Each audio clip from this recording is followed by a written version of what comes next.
Welcome back to another technical video. Today, we'll go through your question, go through the answers for it, and hopefully that brings you to your solution. Guys, remember to stay just a little bit crazy to get to that solution just like me.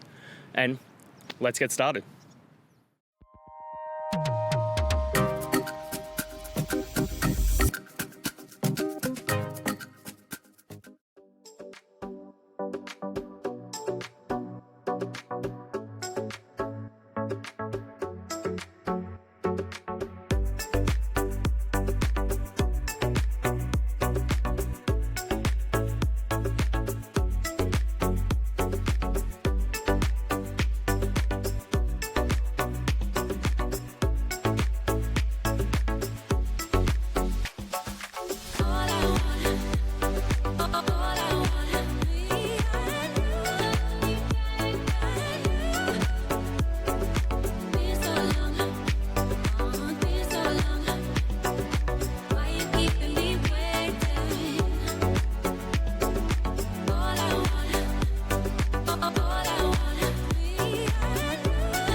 I hope that's found the resolution that you're looking for and you managed to work your way through your issue.